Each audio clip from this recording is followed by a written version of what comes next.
Welcome back to A Timey-Wimey Pod, where we watch every episode of Doctor Who from 2005 onwards. My name's Rebecca, I'm Haley. and today we are discussing Voyage of the Damned. Another Christmas special, guys. Merry Christmas in Merry March. Christmas. Yeah. Christmas happens year round on the Timey-Wimey podcast, so Merry Christmas. Merry Christmas. Are you ready for some fantastic facts? Yes, I am. All right. So this episode aired December 25th, 2007. It was written by Russell T Davies and directed by James Strong, who we know from The Impossible Planet, The Satan Pit, and Daleks in Manhattan. My first fantastic fact, Haley, tell me you've seen the mini episode Time Crash that takes place before this episode but after Last of the Time Lords. Okay, I have seen this episode. It's just been a really, really long time, so the details aren't super fresh. Okay, that's fine.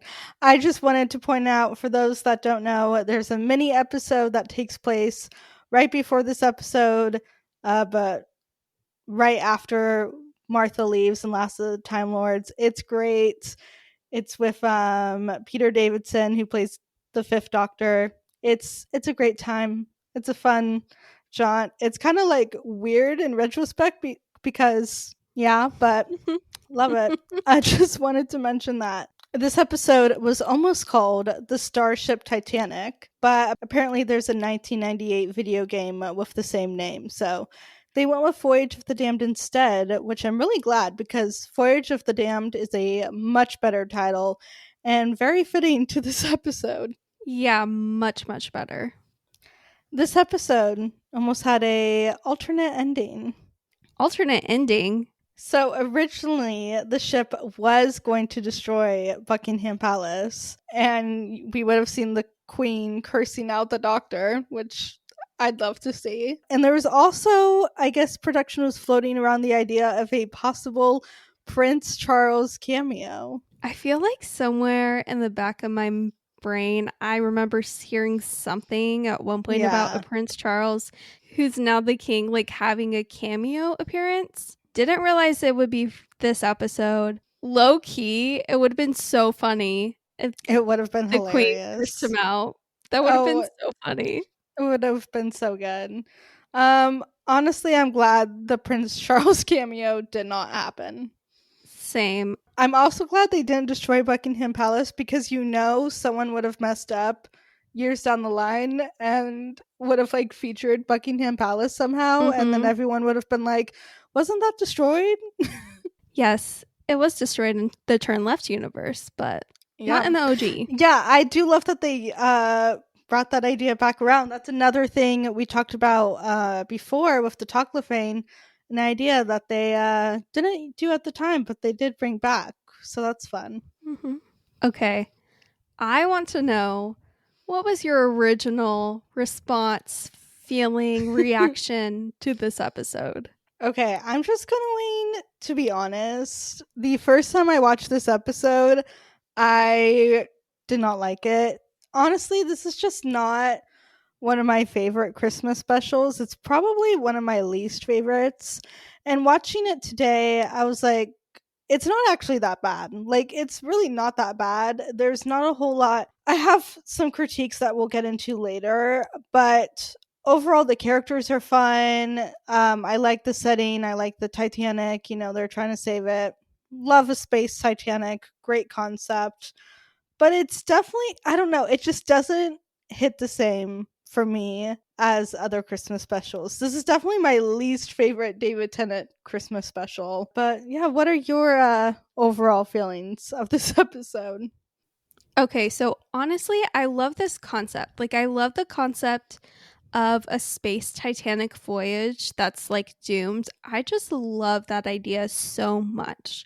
Mm-hmm. But I feel like the execution of it just wasn't done well, and there's certain parts of this Christmas special that I will criticize later on that goes more into why I don't like this episode, but it fell flat for me too. Like, the concept and thought is there, just everything else isn't. And like, If I'm being honest, I hated this episode when I first watched it, and it was mainly because of Astrid. No shade to Kylie Minogue, but you have to Mm-hmm. understand a 13-year-old girl's brain, 14-year-old, however old I was. I was mourning Rose. I was sad. Yeah. Actually, I wasn't sad Martha left the first time I watched this. I am now sad Martha left. You Martha grow would and have mature. slayed in this episode. She would have. And but anyways, my main problem with the episode and why I didn't like it was because of Astrid. But now that I'm Mm-hmm. older, there's a lot of other reasons that add on to that. And it's not so much Astrid herself, it's more of just how she's written and everything with the plot that I have a problem with. But I will say, I do think a big thing in this episode that they did not highlight and should have is any mention whatsoever of Martha Jones, or even just like a little subtle hint that the doctor is sad because, he no longer has a companion with him. Yeah, he literally just said goodbye to her 2 seconds before this episode. So I would have just enjoyed to the world this most recent Christmas special. We get that little moment of 15, talking about Ruby and missing Ruby. And that would have been nice to see here. Just a little acknowledgement of our girl Martha. But that's 10 for you, I guess. I want to talk about what you said about Astrid because that's definitely how I felt as well the first time I watched this. I just did not like her. I found her annoying. But now, and that's what's so great about the show is getting to rewatch it as you grow up and you're able to form different opinions and grow as a person when you rewatch it, which is very nice. So now I really like Astrid. I think she is a good character. She has some great moments. Love Kylie Minogue. She's great. I just don't like the romance plot device, so whatever you want to call it, the romance subplot. Because Mm-hmm. one, I mean, I already just don't like it because personal feelings, love Rose, I can't get over it. I can't see 10 with anyone else, I just can't. He only Mm-mm. should be with Rose. But also, this is just something, it's a trope we've already seen for 10. We've already seen Mm-hmm. this romance character, him being played as this romantic hero. We've seen it. They could have given the 10th Doctor a different angle or a different story or something. Yeah. We've seen the romance side of this character so much. First with Rose, Madame de Pompadour, Joan? Joan, thank you. And then the whole Martha thing, we've seen it. They didn't need to do the romance subplot again. And so it's just at this point it's tired. Oh my gosh, David Tennant is falling in love with another blonde woman. Give me a break. No, I completely agree with you. I feel like it just really seems like a insert whatever actress we want to here. Like that, there was no bigger intention. I feel like it would have had a deeper meaning if 10 had more of a partnership, like a platonic partnership with Astrid or with another character in this episode. And then if you want to have the romance, be with the side characters and kind of put an emphasis on that and how, 10 is sad, but it's Christmas and everyone loves to be around people around Christmas. It didn't have to be straight romance with Astrid that just went from 0 to 100 real quick, and before we knew it, she was dead and he was upset. Obviously it sucks when a character dies, but I don't know. It's I don't know what Yeah, I'm trying to say. no, I get what you mean. It just feels like lazy writing. They got to do the romance because they want it to really hit hard when she dies, but they could have just done something else. They could have changed the dynamic. They could have made them really good platonic friends. Maybe, there's something in her that he sees in himself. They could have done anything, but to do the romance thing again is just so tired at this point. Yeah, for sure, especially going into the last season with the 10th Mhm. Doctor. Yeah. But all that aside, I do want to point out there are some side characters in this episode that I really, really love. Oh, the side characters are carrying this episode. Yeah, We got Danica Falata, who's just iconic. Hall of Fame, love love him. him. Then we got Morven and Foon, who I love and have the cutest relationship ever. Mm-hmm. We got Mr. Copper and his prestige earthonomics degree, which is just great.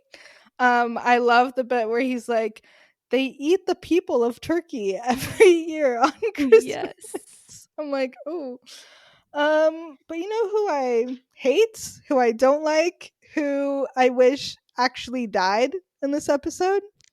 Oh my gosh, what is his name? I can't remember his name, but I know exactly who you're talking about. Rixton Slade. Even that name, you just know that guy's a douche. No, such a douchebag. Oh my gosh. Why did he live? Why was he not one of the ones who died? Like, that man annoys me. He made me so upset, especially. We'll get into it. He's awful. He's awful. But another side character that is not awful, that is one of the best characters in Doctor Who and like the entire show's history. We have Wilf. Oh, I thought you were gonna say Alonso, and I was like, what? I mean, I like Alonso, but I not. was like, I didn't know that you much. loved Alonso like that. Like, okay, he's cool, but No, Wilf. I'm sorry, I forgot about Wolf for a second. Yes, this is Bernard Cribbin's debut onto the show. Oh my Mhm. gosh, this man is incredible. I love him. I love Wilf so much. And oh, I can't wait to talk about series 4, you guys. I can't wait. It's gonna be so good. But I just love the whole like interaction between the Doctor, Astrid, and Wilf when Wilf is like, yeah, everyone left London because for the past 2 years the aliens have come interrupted our Christmas and they're like, Yeah. not today. Which is so hilarious that London was like, yeah, we're not risking this. But I just love like that whole interaction and back and forth. And literally right after Tin promises that, oh, there's nothing to worry about. The Queen was right to stay put in Buckingham Palace. Him Absolutely and Astrid, nothing is going to go wrong. You can bet oh, on it. mm-hmm. Him and Astrid get like beamed up, and Wolf is just like, we were mid conversation. And it's just really funny. No, I love that scene, and I love how they don't realize who each other are until what, the Centaurian stratagem or whatever. And the Mm-hmm. Doctor doesn't realize that he's talking to Donna's grandfather here, and then Donna doesn't realize that her grandfather ran into the Doctor, who she's like, but we find out she was looking for. And I just love that, and I love how it comes back around later. And I love the background world building because, yeah, it makes sense that everyone would leave town for Christmas. No one should stay in London for Christmas if we've learned one Mm-mm. thing. And I love the added detail that no, the Queen is staying. Like, of course she is. That's so iconic. Rest in peace, Queen Lizzie. We love you and miss you. Yeah. I miss having a queen. There's too many men these days. Oh, we get the return of the iconic black suit. Yes. And I love how he acknowledges, Titanic is either a really bad name for a ship or this suit is just really unlucky. And 10, the answer is both. Yeah, The that answer is suit both. is, I think any outfit the Doctor wears is kind of unlucky, or maybe Yeah. that's just him. Maybe I am the bad luck. But that suit in particular, nothing good has Mm-hmm. ever come from that suit except my personal enjoyment. Is this the Mm-hmm. last time we see it? I just realized Wait. that. Hold up. It might be. That's so sad. That's actually really sad. It was wasted in this episode. I'm just kidding. It wasn't wasted in this episode. No, it's perfect in this episode. It Oh, is. but pour one out, guys, for David Tennant in the black unlucky suit. We'll never forget Mhm. you. Also, pour another one for the TARDIS being taken away for the like 100th time and just being Classic. unavailable. And then they like just somehow find it at the end of the Yeah, episode. Where was that? Where were they? on Earth. Yeah, that's all we need to know, I guess. Yeah, it does always make me sad seeing the TARDIS float away. Another Russell T Davies writing thing that comes back around in this episode is the use of scary robots, particularly scary robots at Christmas who aren't the main villain and are just like carrying orders out for the actual main villain who will be revealed later. This is the third Christmas special in a row that Russell used this trope. And instead of the Santas, they're like gold angels. And I'm just not on board. I can't. Like I can't do the scary robots again. I do think there are some interesting aspects about them, like when they take off their halos and start firing at them at people. That was crazy. But overall, I'm like, okay, we're here again. Scary robot with actual secret bad guy to be revealed later. Listen, I love my Christmas Doctor Who robots in Mm-hmm. Christmas specials. It's my guilty pleasure. I love them. I love the Santa robots and the Christmas Invasion and Runaway Bride. And I also love the Killer Christmas trees. I love that Yeah. so much. It's camp. It's fun. It's a great time. Except in this episode because they had the robots do too much. The difference Mm. between this episode and the past two Christmas specials is in the past two Christmas specials, they kind of ushered in the main villain, but once they were done, they were done. These robots in Voyage of the Damned just continued nonstop the entire episode, and that's what my problem was with it. Is they were in it too much to really enjoy them, and they became too much. I mean, yeah, the thing with the halos was like cool, but like that didn't need to happen.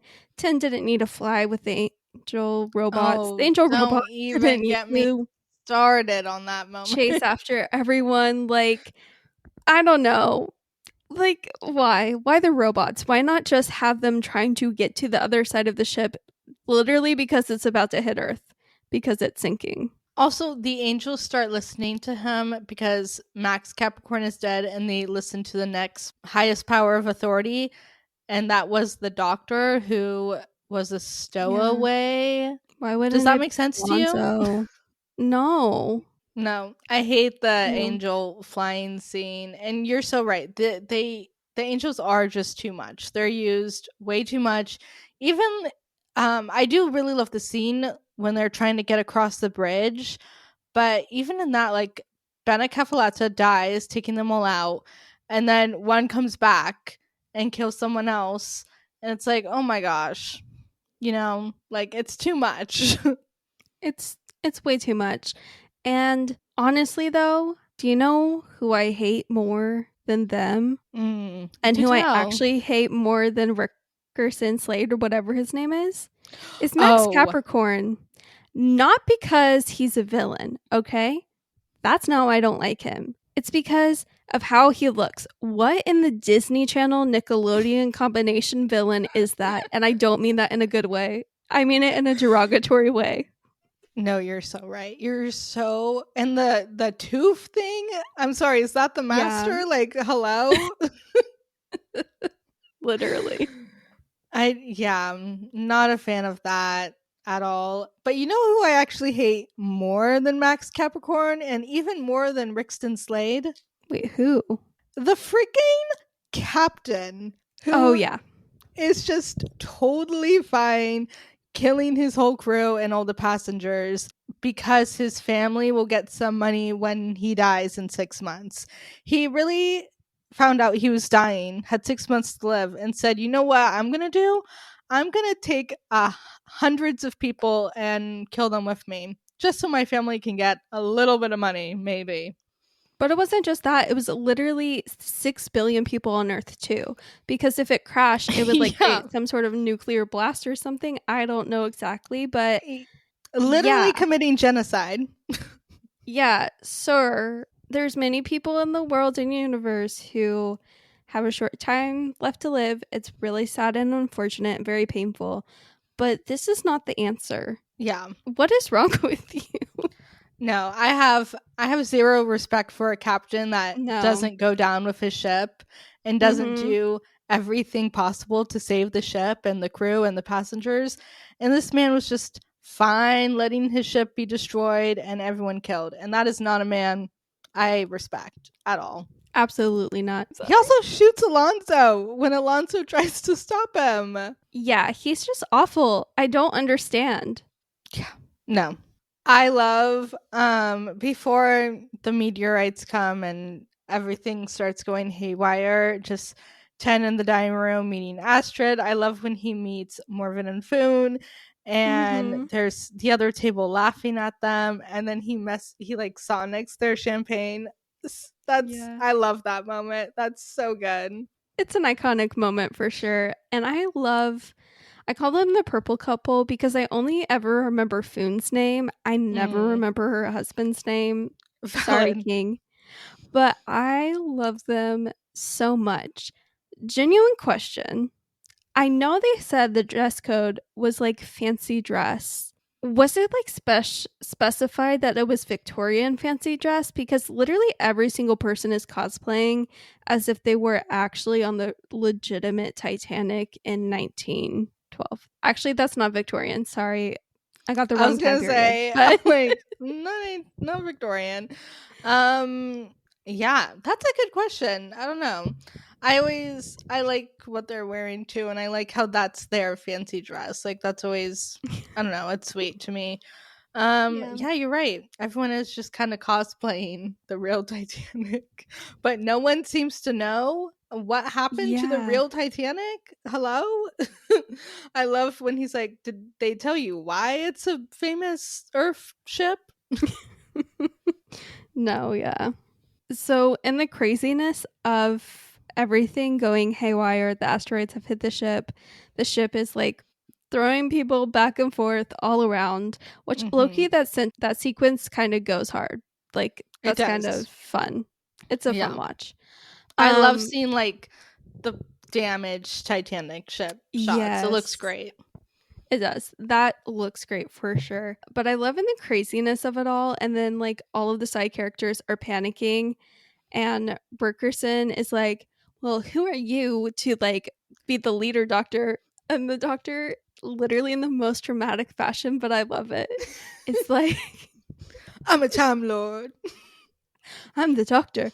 I'm a time lord. I'm 903 years old," and it's just iconic, and I love it. And eat it up every time. You know, David Tennant didn't get as many big iconic speeches that Matt Smith and Peter Capaldi did, but when he does, uh, they are so good. And this is probably Mm-hmm. my favorite 10th Doctor little speech. David just looks so good delivering it. I love Astrid's face when he says he's 903 years old. Yeah, it's just great. I love the sparks going off in the background. And then he's like, Mm-hmm. I'm going to save everyone on the ship and on the earth below. Do you have a problem with that? It's just, it's so good. It's so the 10th Doctor. It's great. The poor kitchen crew that gets slaughtered. That is so horrific. Ugh, yeah. Like I mentioned earlier, I really do like the scene when they're trying to get across the bridge.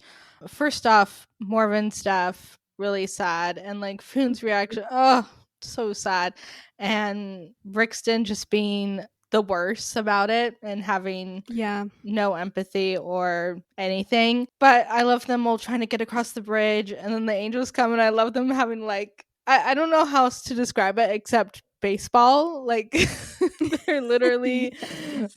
baseball, like batting the halos away. I just think it's really funny. And then Foon sacrifices herself. First, Yeah. Banicafalata sacrifices himself. And I love like the whole running bit with him and Astrid. And she's like, no, like Mhm. things are different now. Like you can even get married. And In yeah, another life, they would have been an it couple.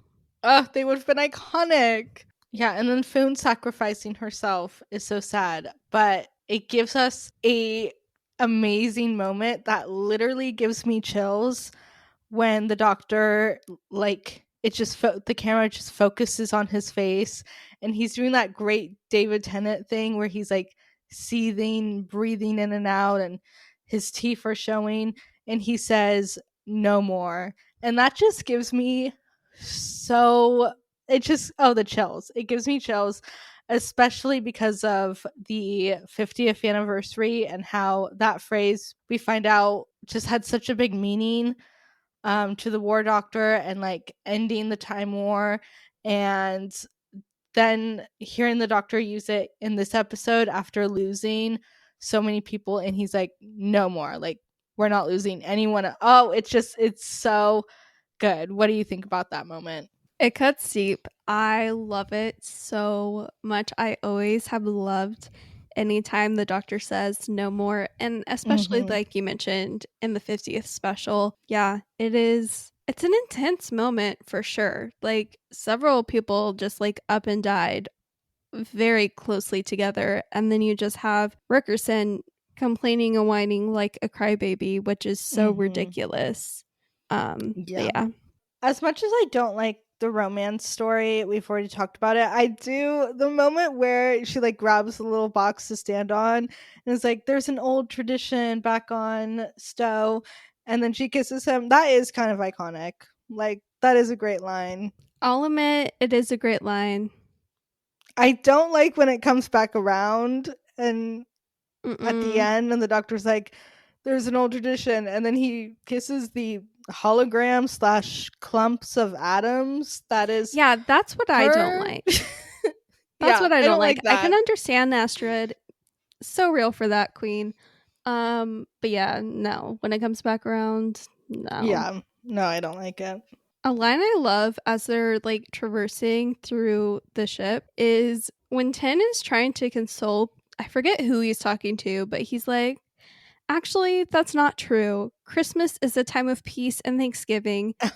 What am Yeah, I on about? My Christmases are all like this. And it yeah, is just so funny going I back know. to everyone was so right for leaving London at Christmas. Oh, yeah, no, that was great. I also love when he and Astrid are talking about the fact that he's 903 years old, and he says, you should see me in the morning, and she just says, okay.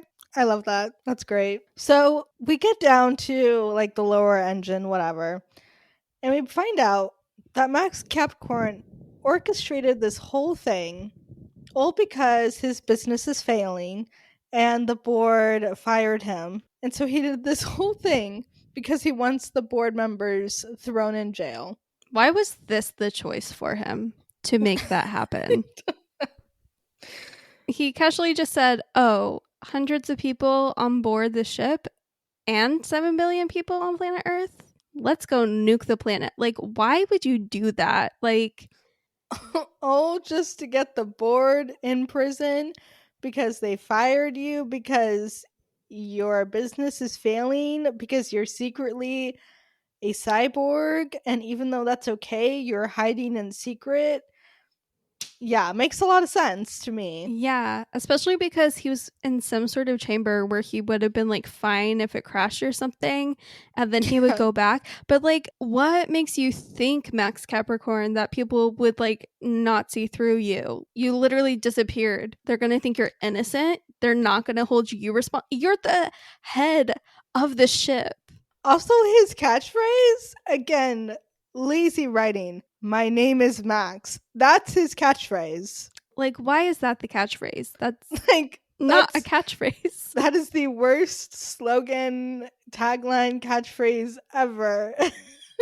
Oh my gosh, the moment when like 10 is like trying to get access to the intercom when stuff is going Mm, crazy, and it's just like Max Capricorn saying, I'm Max Capricorn over and over. It drives me up the wall each time. It mm. probably only is repeated like once, but that is too many times. It's too much. No, I actually really like Astrid stuff in this episode, and I think it was done really well. I love the moment of her being like, I resign. And then, she's trying to Yeah. like push him off the thing. She basically has to sacrifice herself. And I think like the image of her death is one of the most memorable deaths on the show. I don't know why. It just has Yeah. always stuck with me. And I think it sticks in the minds of lots of people. It's just a very memorable moment. And like when she and the doctor look at each other and they realize what she has to do, and the doctor having to watch her die and watch her fall over, it's really sad. Even though like I'm not the biggest fan of this episode, her death has always, that image just really stays with you. Yeah, I would agree with that. I like Astrid definitely quite a bit more than I did the first time watching this. And yeah, her death is very memorable, and criticisms aside, it is a very like iconic Doctor Who death. Like everyone remembers Astrid's death, Hmm. even if they've only seen this episode once or twice.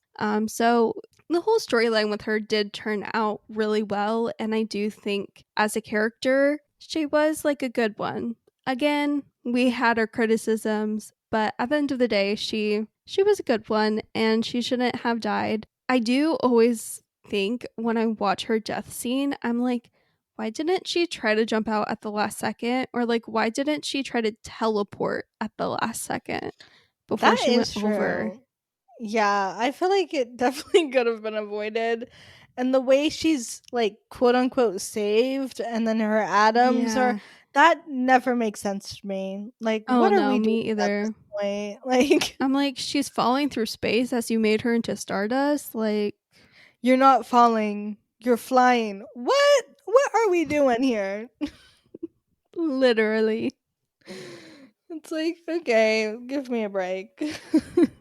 But before her death, she said she would travel with 10. And he was like, okay. Then he tells Mr. Copper, I travel alone. It's better. I have to always travel alone. I'm like, why do we keep doing this little song and dance?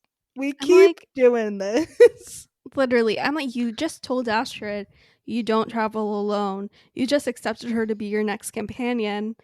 And now you're telling Mr. Copper he can't travel with you just because he's not Astrid? Like, sir. I know, he's very picky. It's very interesting the people he picks and chooses and leaves Mm-hmm. behind. But I do love the ending with Mr. Copper and how he discovers that like the credit card he had like over £1,000,000 on it, which means he had money, Mhm. because a big part of like his character in this episode is Mr. Copper is like, I was this traveling salesman and I had nothing to show for it by the time of retirement. And so I just love how it's redeemed, and it's different than Rickerson Slade, because he Slade is just like so annoying, and he's like, my shares went up because of all of this and what I did before the voyage, and like, Yeah. shut up. That was not at all how Mr. Copper was. Like, he was genuinely excited he could afford a house and he could have something to like provide for He was so himself and excited have a about new life. chairs and chair Yeah. legs and tables. Yeah, I'm so happy for him. And I love how he even says, like, I won't forget her. Um, Yeah. it's so sweet. Also, like, what about everyone else? Like, so many Literally. people died, but okay, you're only gonna remember Astrid. Okay. Yeah. Also, 10 visits Alonzo kind of in the end of time, but I want to know, Hmm. like, between then and like 10 teleporting off the ship, what went down with Alonzo and his life?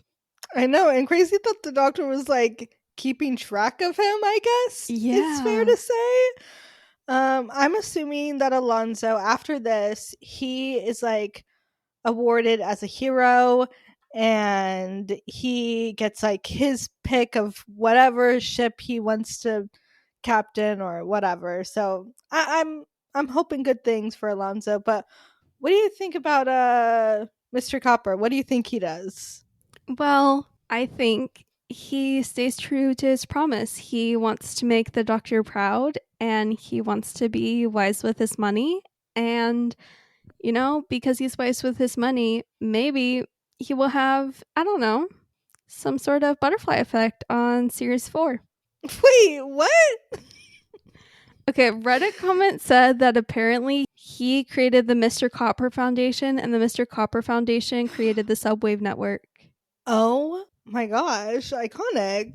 I know. I was like, what are we talking about? I thought that's what you were getting at. That's why I said that. Oh, I did not know that. I was just gonna say that I hope he picked out like a modest house with a white picket fence, and then met a little lady and settled down. But now I know Yeah. that actually he was like saving the day, saving the universe. So can't wait to talk about that later. I know, me too. Sorry, I thought you knew. No. I do want to mention I love like the end of this episode when the queen is just thanking the doctor as the Oh, ship so turns good. course. It's The so good. corgis. It's so good. I love the scene too of her like starting to Thank you. flee Buckingham Palace before he fixes the ship. Iconic. I love the idea too that because of the doctor's history with Queen Victoria, Queen Elizabeth I, that the monarchs just they know him like he's just like Mhm. an old family story. It's iconic. It is. I mean, he knows many secrets about the royal family, so it only makes Yeah. sense. Yeah, makes sense. Him driving the ship though, I'm so sorry, but the scene of him driving the ship is so dramatic. Oh yeah. How he just like barely misses Buckingham Palace too. Insane. I love when he has to call Buckingham Palace. I don't know why, but that really made me laugh watching the episode. We need to mention how Foon like used 5,000 credits Yeah. so they could win the tickets. I love that, and I love Morven's reaction, just like her freaking out and him laughing about it. I love that. I think that's so sweet. Yeah, I love their relationship so much, and I feel like it is so cruel that they were two of the people who died because their relationship was just like so sweet. Like I just I love their know. relationship so much and the characters so much, and we got so little of them. And like I don't Yeah, need a whole episode dedicated to them, but it would have been nice if, they survived. Same with I know. Bana Oh, Capalata. Bene Such a Capolata. king. Such a king, such an icon. Come back to us. I need 12 episodes at Big Finish. Stat. Yes. Please. Please. Who is the star of the show? The star of the show for me is Bana Capalata. He Yeah. sacrificed himself. He was an icon. He sacrificed himself and his life, and then he was open. Well, we don't know for sure, but Mr. Copper was like, I've been with these people. Take out the thing and the cyborg part of him. And they're able to like kill some more of the robots. And they wouldn't have been able to do any of that or survive without him. So he's truly the star of the show for me.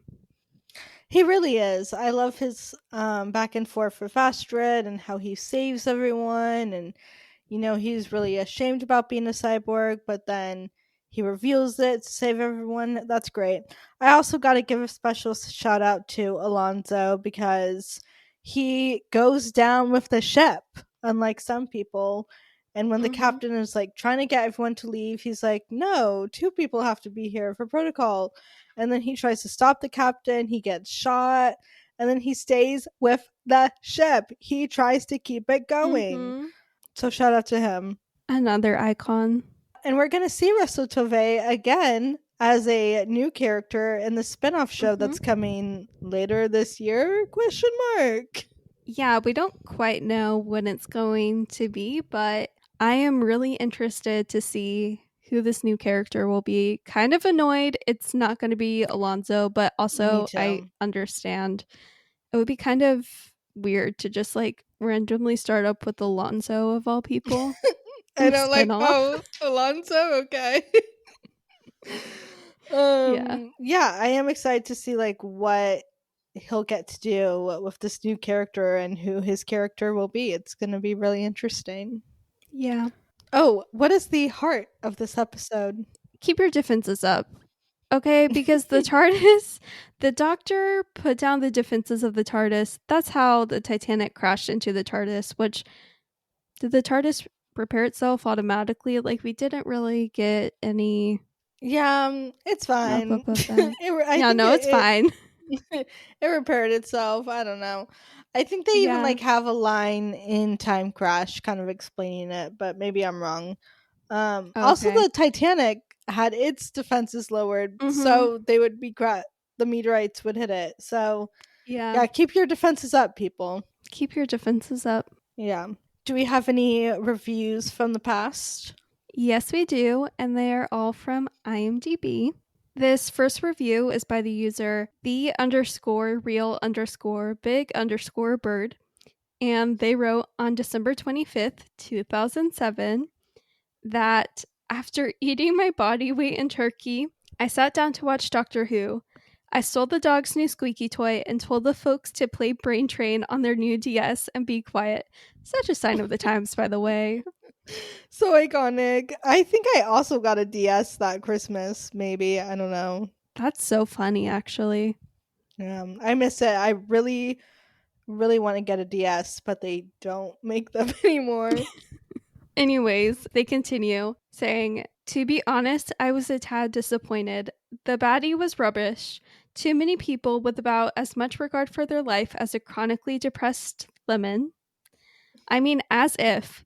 Yes, I know it's all fiction, but how many times can Tennant do that angst ridden face? Everyone knew that Kylie was not going to be the new sidekick, so you just knew she was going to meet some noble end. Sacrificing herself for the greater good, a la Spock dealing with the radiation leak in Star Trek. But we just didn't guess she would do it in a forklift. Yeah, rough way to go. Oh, I agree with what they had to say about the villain, but I like all the characters. The side characters to me, Mm-hmm. and the idea of this like ragtag team having to make it through this like crashing ship. That's the part of this episode that I really like personally. Me too. This last review I have is by the user Manu Fanatic, and they wrote on December 27th, 2007, saying, from the run up to this Christmas special, including all the trailers released, it looked like the Doctor Who CGI effects team had outdone themselves, and they certainly had. The effects of the Titanic being hit by the asteroids and of the Titanic itself have outdone anything seen before in this new Doctor Who. But other than the effects, there really isn't anything else that sets this special apart from any other episode, which results in a disappointing feeling by the end. The fact that this Christmas special feels like any other episode means that I lost a few points in my vote. Kylie Minogue's appearance was neither here nor there, and it didn't feel like a great loss when she sacrificed herself. At the end of the day, Voyage of the Damned will serve its purpose well in keeping the Doctor Who fanbase interested until the beginning of Series 4, which, by the way, looks very interesting indeed. Seeing the next time trailer after watching this episode Mm-hmm. made me so excited. Me too. So excited. I'm glad there's people that feel how we feel, where the concept is really cool. The Titanic, love it. It's just like nothing. I don't want to say nothing stands out, but this is just to me not like a huge highlight of the show, not a huge highlight of the Christmas specials in Yeah. general. And it feels like just any other episode because there's a lot of recycled concepts. Uh, Yeah. I think that's kind of the big flaw, you know. I think Russell was just too busy cooking on series 4, which I'm glad he was cooking because he was cooking. Mm-hmm. But this episode just doesn't really deliver on everything it's being built up to be with Kylie Minogue and the setting of the Titanic. Yeah, I completely agree. This feels like a very recycled, concept filled episode.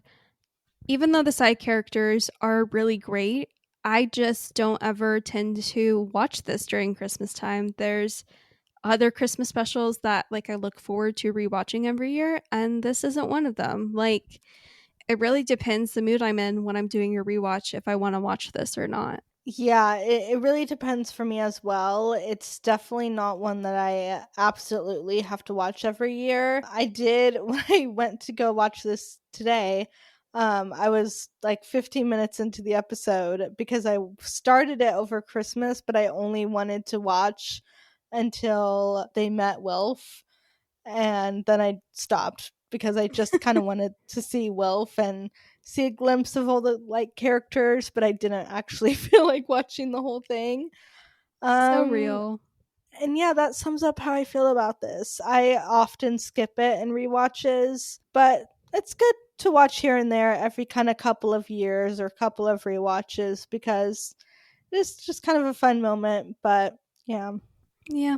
Anything else we want to say about Voyage of the Damned before we go? I don't think so. I think I've said all I've wanted to say, and I am just so excited for next week's episode. Y'all, we're going to be talking about partners in crime. And I can't wait, but we will see you guys next week. Until then, you can follow us on Instagram and TikTok at timeywimeypod. And email us anything and everything to timeywimeypod@gmail.com and leave us a review on your podcast listening platform. And we will see you guys next week. Bye. Bye, guys. Ta-ra.